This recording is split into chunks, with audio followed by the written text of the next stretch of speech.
Life on a submarine doesn't feel real at first. You step inside this long steel tube, the hatch locks behind you, and the surface world disappears. No sunlight, no fresh air, just recycled oxygen, humming machinery, and the same 130 people sharing a space tighter than most basements.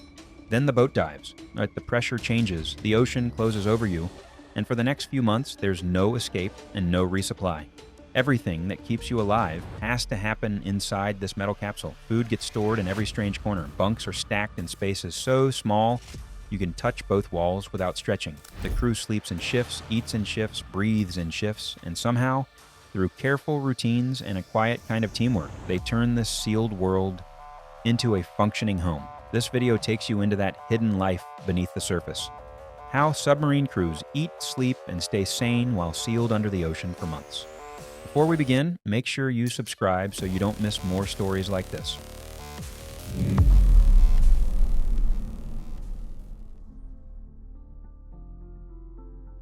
Inside a submarine, food isn't just fuel.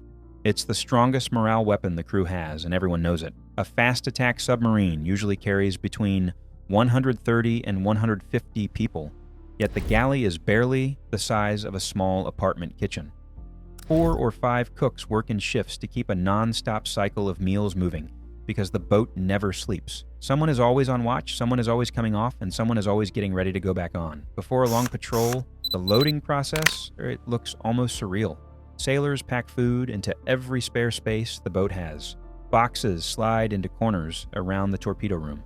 Canned goods fill compartments under racks. Even narrow passageways turn into temporary storage during the first weeks at sea. Fresh fruit and vegetables go fast.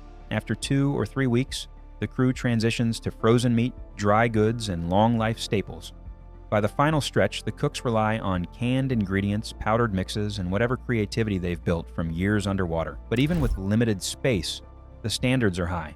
Submarines are known across the Navy for having some of the best food afloat. That reputation didn't appear by accident. Commanders realized long ago that when you seal people inside a steel cylinder and remove sunlight, weather, and freedom of movement, food becomes the emotional anchor of the entire mission. It's structure, it's comfort, it's the one predictable pleasure that breaks up the grind. Meals run on a tight schedule tied to watch rotations. Breakfast hits first: eggs, pancakes, bacon, and hash browns. Lunch and dinner follow with hearty dishes designed to keep energy steady through long hours of monitoring sonar, maintaining equipment, or running drills. The cooks also prepare mid-rats, the midnight rations for sailors standing the toughest hours. That meal matters more than people realize. It's the psychological hand on your shoulder, telling you that even though the world above is silent and the boat feels like a sealed universe, someone is taking care of you. Holidays don't stop underwater. The crew gets the special menus, decorated tables, maybe even a prime rib carved fresh by the culinary specialists. Those moments cut through the isolation. They remind everyone that life is still happening, even if the crew is hundreds of feet below. Food keeps morale steady, sleep keeps people sane, and sleeping on a submarine is its own kind of challenge.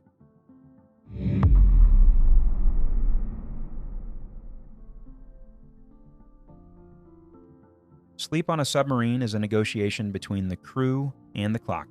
There's no sunlight to sync anyone's body, no natural rhythm to guide when a day begins or ends. The boat uses artificial lighting and strict schedules to create order, but the human body still knows something is off. You're sleeping in a world where time has been rewritten. Most enlisted sailors sleep in stacked racks arranged 3 high, tucked into spaces that barely allow you to sit up. Each rack has a thin mattress, a small reading light, a curtain for privacy, and a narrow locker underneath for personal gear. That space becomes your home for months. Everything you own fits inside it. Everything you feel, think, or try to escape has to fit inside it too. On some submarines, hot racking is still part of the job. That means 3 sailors share 2 bunks, rotating sleep as their watch schedules shift. When you're off duty, you slide into a rack that's still warm from the last person who slept there.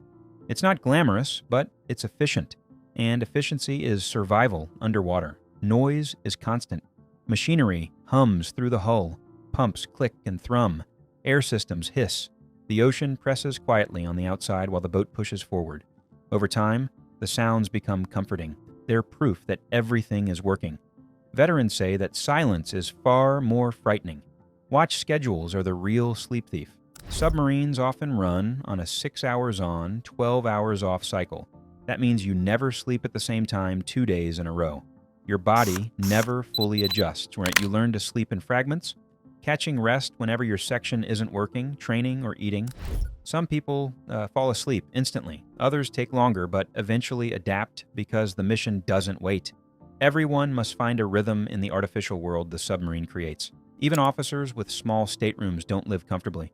Their cabins are tight, functional, and filled with equipment.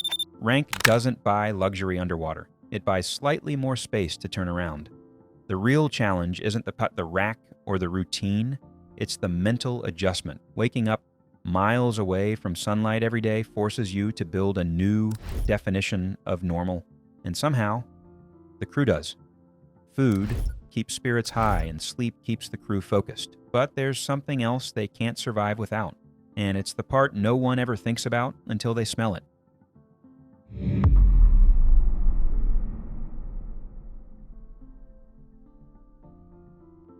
Hygiene on a submarine is a balancing act between necessity and logistics.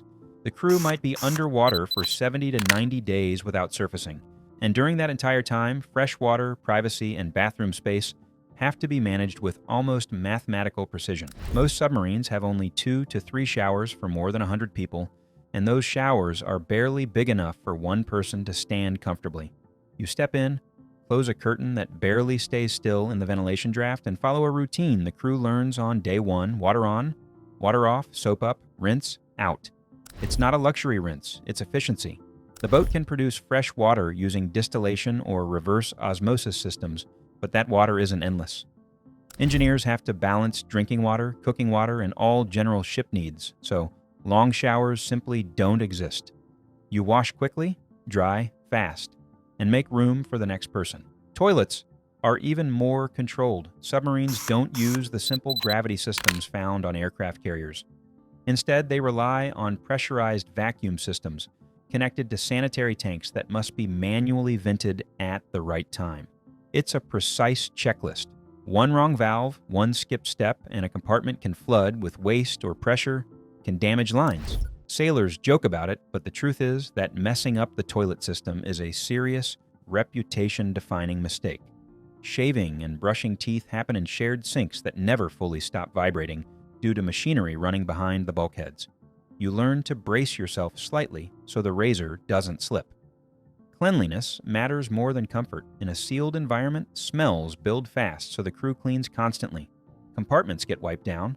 Trash is compacted and stored in specific areas until it can be ejected or offloaded. Personal hygiene isn't optional. It's part of keeping the submarine livable, safe, and medically sound. Staying clean is one battle. Staying alive in the same recycled air for months is an even more surprising feat.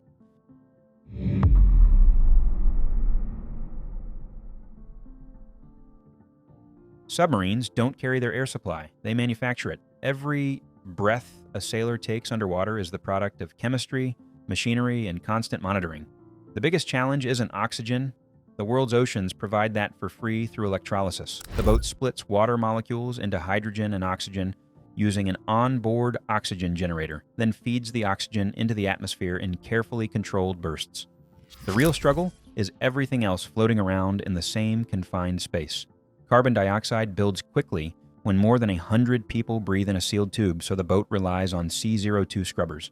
These machines pull air through canisters filled with chemicals like amines that absorb carbon dioxide, then vent the cleaned air back into the submarine. Without these scrubbers, 02 would rise to dangerous levels within hours.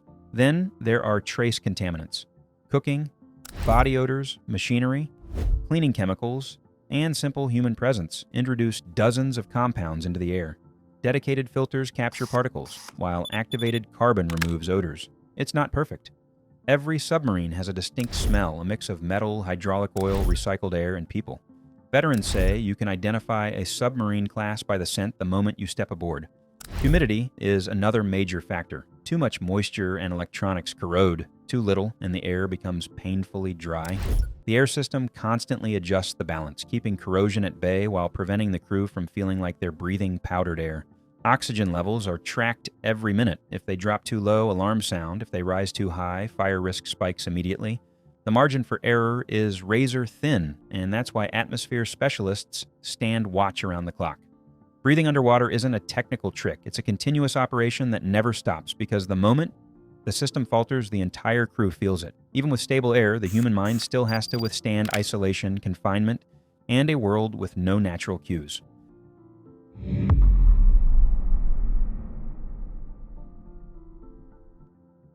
Isolation on a submarine isn't like isolation on land. It's deeper, more complete.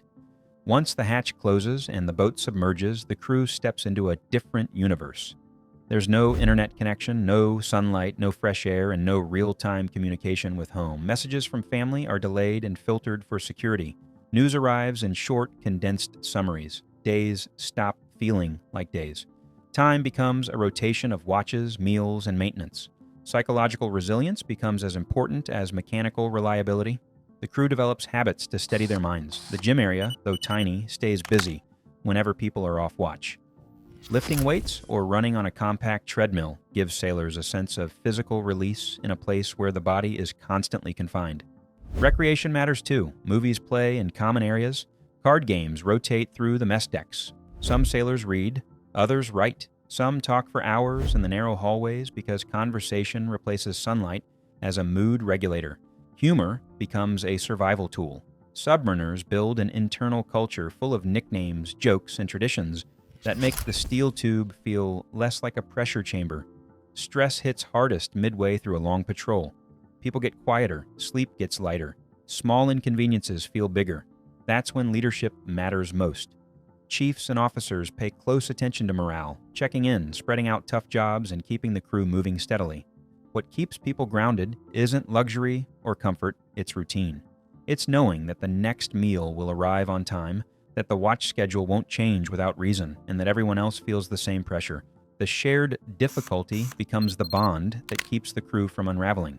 With minds steady and routines locked in, the crew turns to the one system that rules everything underwater, the watch rotation that controls every hour of their lives.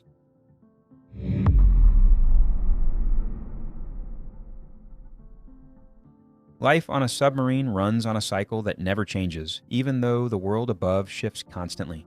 The watch rotation is the spine of the entire mission. Every sailor belongs to a division, and every division breaks into sections that rotate through watches. Many submarines run on a 6 hours on, 12 hours off schedule, though ballistic missile submarines sometimes use an 8-hour system. The point is consistency. With no sunlight and no natural cues, the rotation becomes the only way to tell time. During a 6-hour watch, a sailor might monitor sonar, manage propulsion systems, stand lookout at periscope depth, or maintain vital machinery deep in the engineering spaces. Every task ties directly to the boat's survival. Even small lapses are unacceptable. That's why training is relentless. And before anyone stands a qualified watch alone, they memorize emergency procedures, learn equipment layouts, and prove they can react instantly under pressure.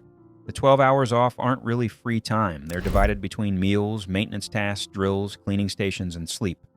Add it up, and sailors rarely get a continuous stretch of rest. Instead, they sleep in fragments whenever the schedule allows. Over a long patrol, the body adapts but never fully. Fatigue is managed, not defeated. This rotation also affects how the boat moves.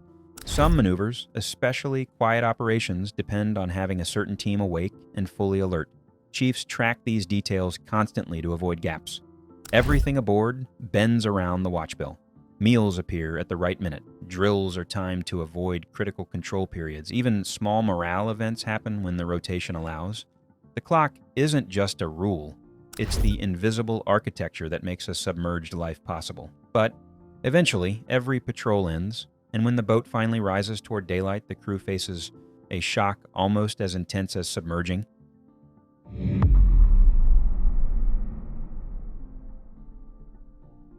When a submarine prepares to surface after weeks underwater, the atmosphere shifts. The crew feels it before anyone announces it. Equipment checks intensify. The control room fills with quiet focus. Sonar clears the water above. Once the boat breaks the surface, the first fresh air rushes in through the ventilation system, and sailors describe that moment as almost disorienting. The air feels cold, sharp, and overwhelmingly clean. The sensory overload continues when they step topside.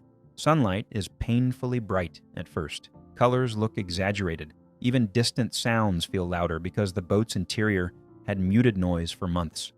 Some sailors joke that the world feels too big, that the horizon looks like it's been stretched out. Re-entry into normal life doesn't happen instantly.